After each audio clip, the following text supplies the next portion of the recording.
Run, river, run, run through the hills. Run, river, run to the sea. Run, river, run to your place beneath the sun. Run, river, run over me.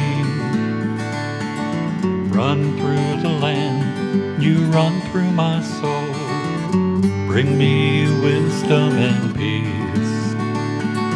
Run through all ages. Hi, Jan Lewis. Welcome to be my guest. We have today a very unusual author and illustrator. This is John Roman. Welcome, John.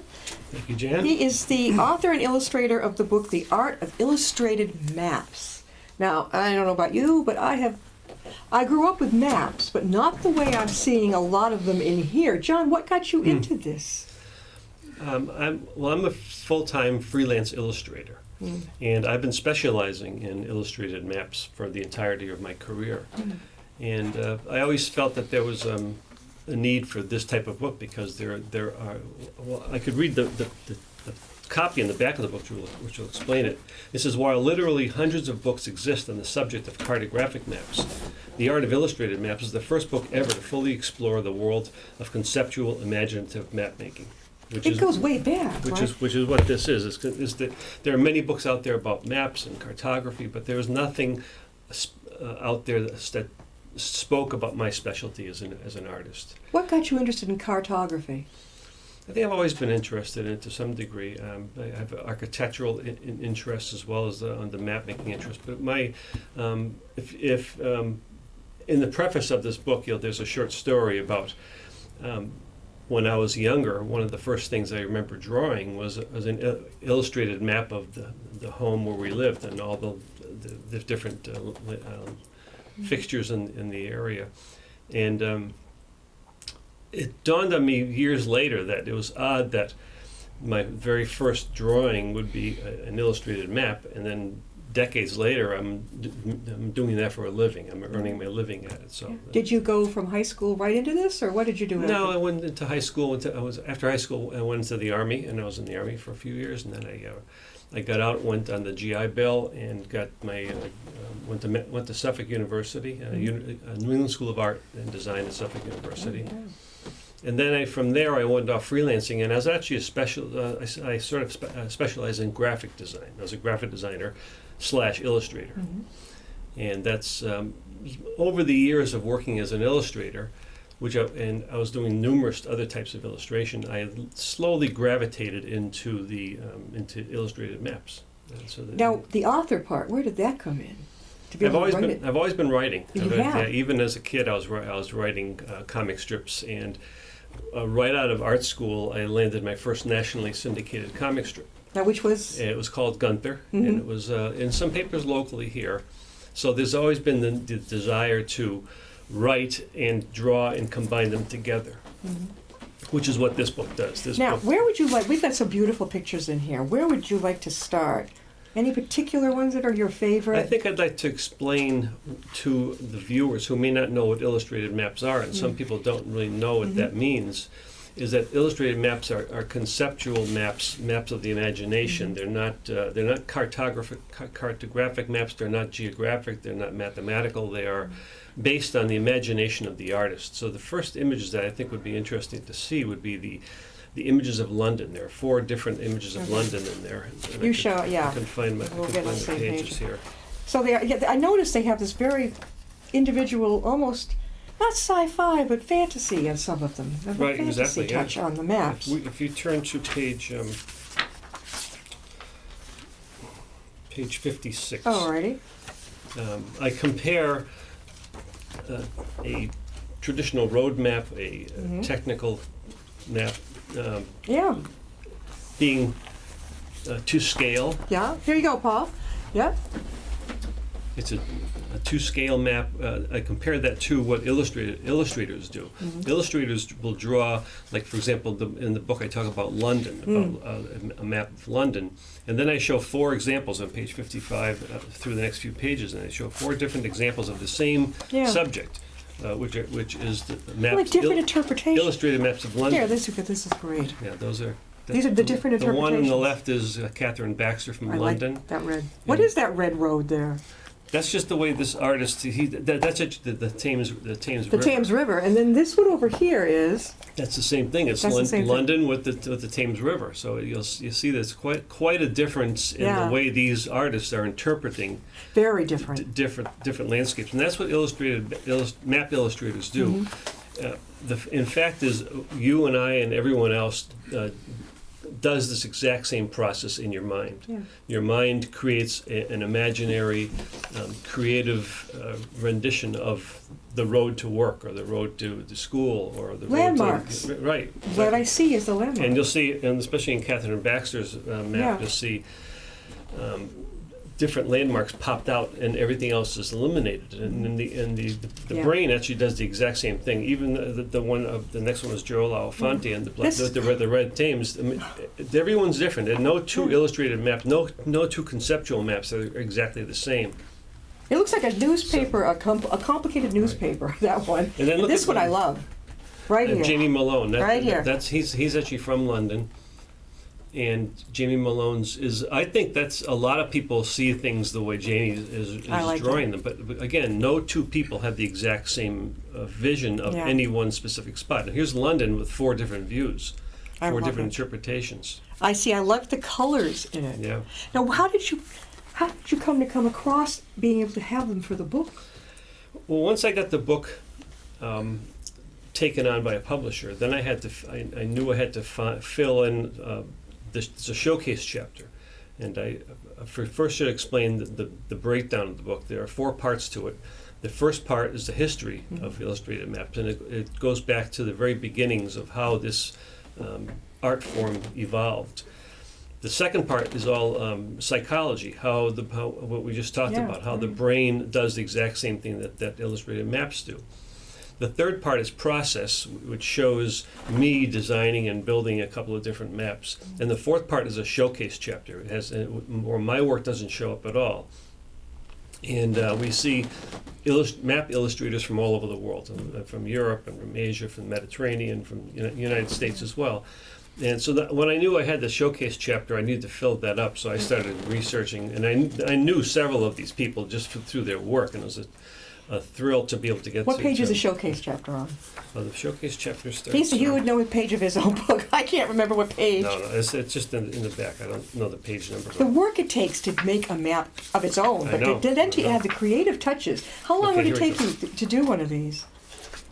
One map? Oh, it depends. Here we go. Here's a gal. It's called Which one? Showcase starts on page Okay. 141. 142. 140, 142, Yeah. right. And then these are all different people that are illustrating maps, and every single person has a totally different style, a totally different look. Yeah, and now let's see. Now, if we show this up, see viewers, I don't know if you can see it quite a while, but you see the viewers, there's the map right there. That's And, David Atkinson's map of Yeah, Poland. that is pretty The amazing. thing that's amazing about David Atkinson is that he has a large body of work, and no two are exactly alike. Right. As opposed to like myself, who will create illustrated maps, and there will be a consistent style running through, whether I'm working technically or whether I'm working in a lighter cartoon style. Right. But David Atkinson is an amazing artist. Catherine Baxter's on the next page. We're So talking she- with John Roman, and he is an author-illustrator, and from the book is The Art of Illustrated Maps. Who knew? When I saw this article about your appearing in Boston, I thought, we gotta snag this guy if we can. This is amazing. So Catherine Baxter was one of the people that I knew her work from years ago. Yeah. And it was exciting to contact her and then to get her to agree to be in the book. Right. So that was a fun part of the book. Another person who I really admired, even when I was in art school, was Al Lorenz, and I'm not sure what page he's on, but he's unmatchable when it comes to illustrated maps. He's been doing this. I love this New York sightseeing. That is really Yeah. cute. I like the ones that are light too. They There's a- almost look like that. I know what it is. The book "Where's Waldo." Yeah, That's right, what this right. reminds me Yeah, of. That one, yeah, that's Rod Hunt. Now But you said that- you did cartoons, comic strips. comic strips. Yeah, And how did you think of Gar? What was his name now? What was his? Garfield? No. The one that you came up with. What was his name? Oh, Gunther. Gunther. Yeah, How, that was. how did you come up with that? Well, I had this sort of underground comic book that wasn't really published. It was something that I illustrated, and the main character in that comic book was was Gunther. So little by little over the years, I finally took him out of that comic book and gave him his own comic strip. Right. Oh, that, And that ran for 3 years. It was nationally syndicated. did you think of that when you were a kid and you were doing this, or as Part an of adult? it, yes. Part of it Put was it all together. And by a few years after art school, I managed to get it picked up by a major syndicate, which is very difficult That to is do. really unusual. It's very difficult to get syndicated. And for those who don't know, syndicates, newspaper syndicates will buy comic strips from cartoonists, and then they will distribute them all over the world. Yeah. It can be very, very lucrative, but only a small percentage of the cartoonists will ever achieve that. Type How of long did recognition. How long did that last for you? That comic strip? Yeah. It's about 3 years. That's all? Yeah, they ran for 3 years. I would think that would really, was it picked up in, like locally in Boston? The Patriot Ledger was the closest paper in this area. And they had it. Yeah. That must have made you proud. What do your parents think of all this? They must be amazed. Well, they're not around anymore. No, but as you were coming, they were. Were you the only one in your family Oh, definitely, yeah, right. that was this inclined? And the reason I bring up the comic strips is because the maps that I draw now, my website says johnromanillustration.com. It actually says specializing in illustrated maps, architecture, and technical art. Right. That keeps me busy having that range of technical to maps to architecture. But in each category, I may be doing some very technical things, or I may be doing cartoon versions of technical things for depending on the audience. Real creativity involved in this. You look like, you can tell his eyes are light. You like this. You have fun with this. Oh yeah, definitely. Yeah, you definitely. And how many years have you been doing it? This particular. this type of work, probably at least 25 anyway. Wow. 25 years. I was only this tall then, you realize. Yeah, then you grew. So now you said, and I've forgotten, there's a picture of you too. Is there a picture? Didn't remember seeing a picture of you. Picture of me where? Doing some of your work in here? Oh, No? there's a process section. Actually, there is in the process section was a third okay. section. I'll find a picture of me Alrighty. working. And a lot of these process images you have on the flash drive, which you can probably intersperse into this dialogue.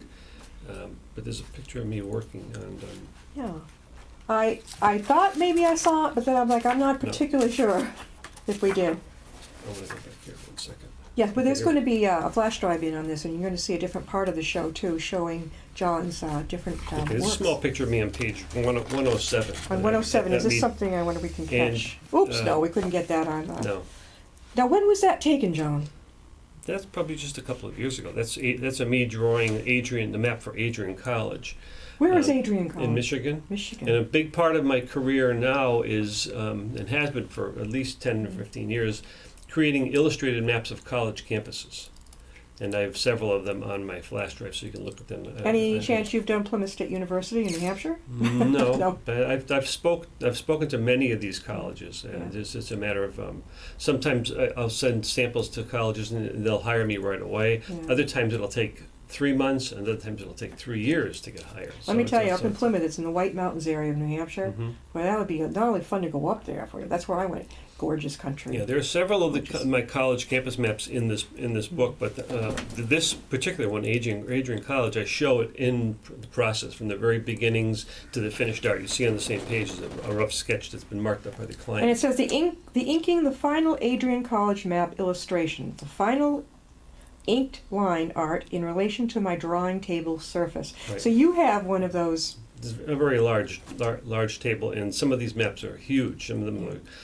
I know the one I did for the University of Connecticut was 40 inches by 60 inches, 40 inches high by 60 inches across. Would they frame it and put it in their lobby when they're done? Or? They do, but they also have it. It's there now. Those large display signs as you drive around campus. They have very large display signs made out of stone, and you can get out of your car and go look and see you are here. And also in their visitor center, must be a 10-foot wide mural of my drawing. So you will go into the visitor center, and there's my drawings in there. Then they also print them on handouts that they can give to visitors, and people can take the map with them and find their way Also around. orientation for the freshmen coming Right, in. yep, they all And what use college is that the same as this one? No, it was University of Connecticut. UConn. Yeah, and I've done a lot of college maps all over the country, from California to Florida to Texas. Do you have a favorite doing college ones or businesses? No, my favorite thing about being this type of illustrator is that I'm never doing one thing. I'm never doing the thing over and over. If I kept doing college maps over and over and over again, I think I would get tedious. But I'll get a college map, and then I'll get an advertising drawing, and then I'll get a publishing map to do. So a magazine editorial piece. So, an editorial piece. I'm surprised the New Yorker hasn't gobbled you up. Oh, well, some other major magazines have. Like where are you in the other magazines? I can't think right now. Yeah. I have some of them in here in the book. I can think of the New Yorker right off the top of my head. I think it'd be perfect. Those magazines are tough to get into. There's a lot of competition. Yeah, but your art is fantastic. Have you I've been to Wall Street Journal. Oh, okay. There you go. Yeah, that's pretty tops. Have you been over to over here next door in Providence, Rhode Island, RISD, Rhode Island School of Design? Well, now that's quite an art school. And that one of my featured artists in the showcase section is one of their stars, and he actually has a Rhode Island School of Design map in this book. Okay, that's probably why I remembered to bring it up. That is, I know you go up the hill, right, and you're up College Hill, and you're going. That place it's a pretty cool location. Yeah, it's a pretty funky outlook too. They're very open. Because I majored in art in college, and I didn't stay with it. I do it on the side, but it's a very relaxed, kind of fun type of thing. If you're inclined that way, everyone is different. I don't think there are two artists the same.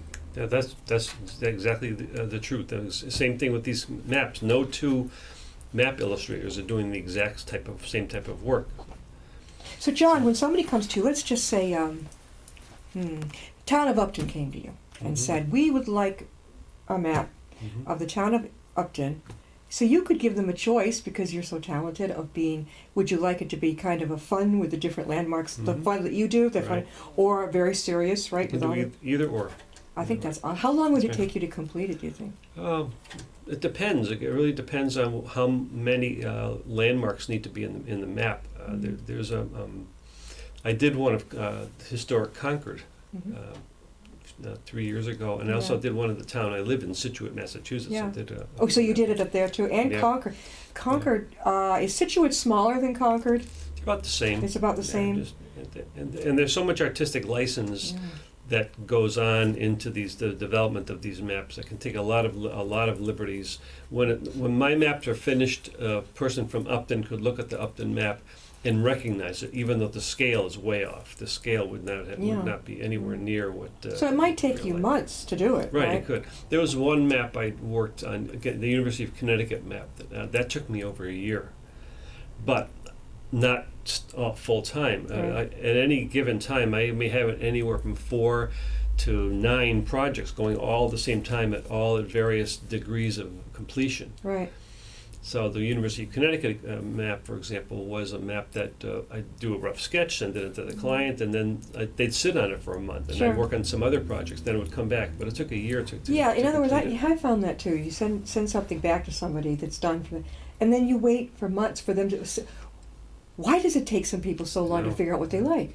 Well, I won't say what school it was, but there was a school that I worked for in Texas. They kept my rough sketch, which was very, very detailed, a lot of different things in there. Yeah. And they kept it for 4 months. And you heard nothing from nothing. them? And the rough sketch came back with one thing, like put a parking lot here or something. Some very, very small thing. It took 4 months to find that one thing to fix. But they had, at least they had consigned you anyway. Right. So, but do you send an email and say, hello, how you doing? Or, yeah. And you didn't get anything back? Oh, you get responses being reviewed by this person, that person. And a lot of these colleges, even the ad agencies and the magazine companies have to show what you've done to various departments and to various people. So they have to get approval. And in the schools, the colleges are slower because they have sort of a different timetable. And there's really no deadline when my college maps are due. They hire me and they would like to get it by a certain time, but sometimes it takes 6 months longer than we originally estimated. Advertising is a different story. Advertising will call on Friday and need everything Tuesday. Yeah. So they need everything quick. And so magazines are not quite as bad, but they're still very tight. Yeah. We're talking with John Roman, and he is an author, illustrator. His book is called The Art of Illustrated Maps. I grew up with maps. My father was not only world travel, but all over the country. And you could take a trip to China in the bathroom. He'd have them all. But I learned how to give very good directions. And if somebody wanted to draw it, not like you, but I could do it very well and get them there Yeah. because he was so precise. And so it fascinated me when I had read about you. Yeah. How long did it take this book to come into fruition? It took, well, it's a little bit of a story behind it, and I thought it would be a great idea to have a book about this topic, but I knew it was a very esoteric subject, and it would be a little bit of a tough sell to sell it. So I thought my plan was to write an article and submit it to a magazine, get the magazine published, and then take the magazine and send it out to various book companies and say, book publishers, and say, wouldn't this make a great book? It's been published in this magazine. So the article that I wrote was Illustrated Maps, the creative nonfiction of cartography, which is actually what illustrated maps are. They're creative nonfiction. They're real places, but they're being creatively rendered. So I sent that to a prestigious magazine called How magazine. It's a design magazine, HOW. And they sent it to the editor of the How magazine and just to get it published as an article. And I waited probably a couple of months or so. I didn't hear anything, but that's not unusual. You never know how long it takes these publishers to go through these things.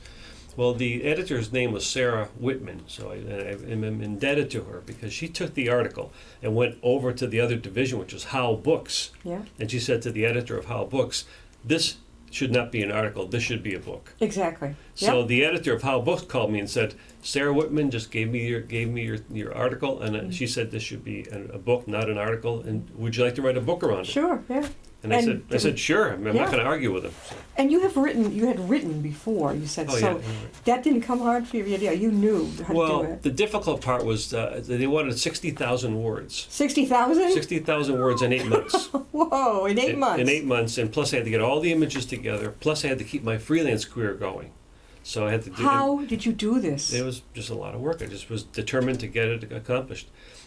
Living with the fear that hopefully when they get the manuscript, they don't say, "Oh, this isn't what we were expecting." Yeah, we didn't want this.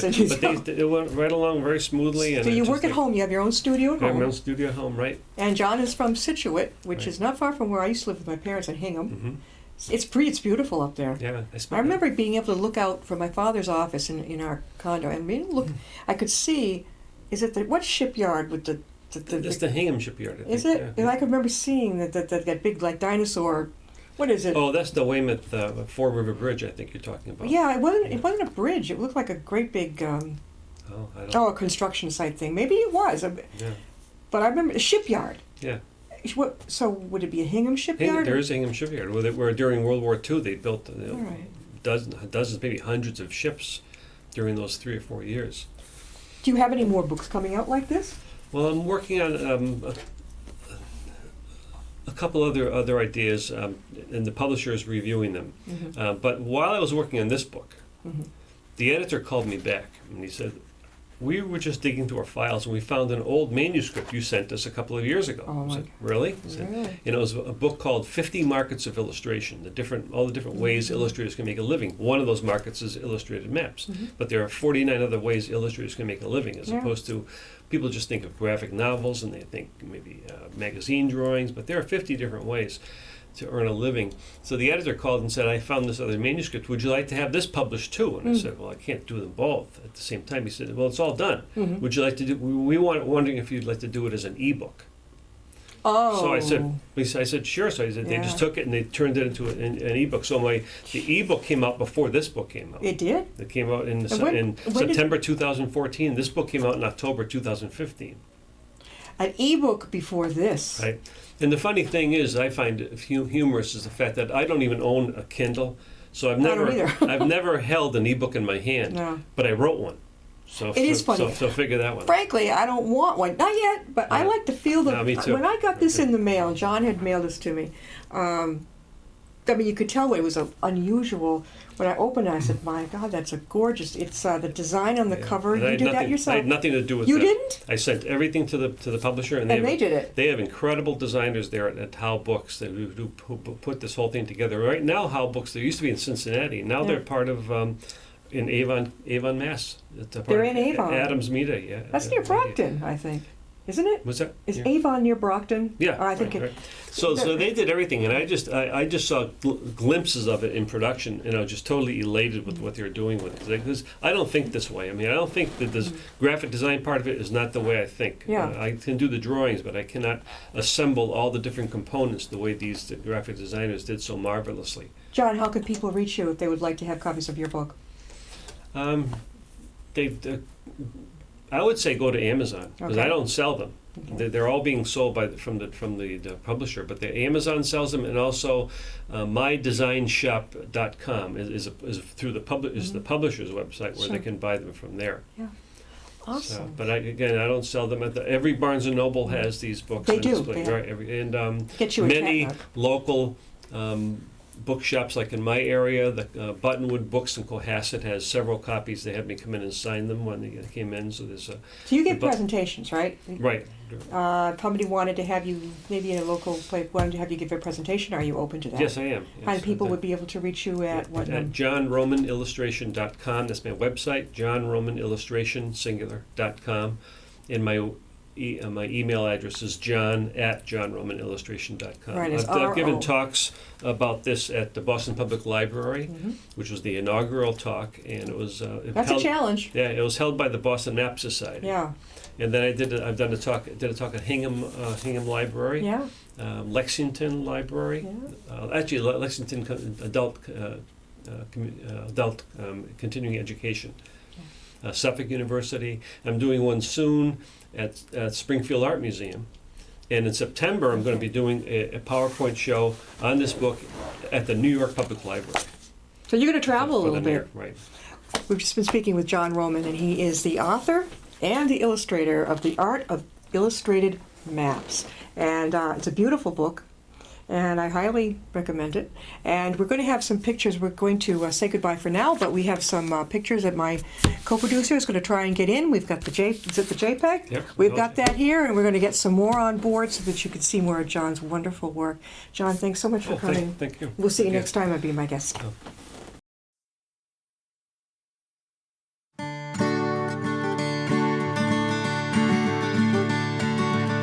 Run, river, run, run through the hills.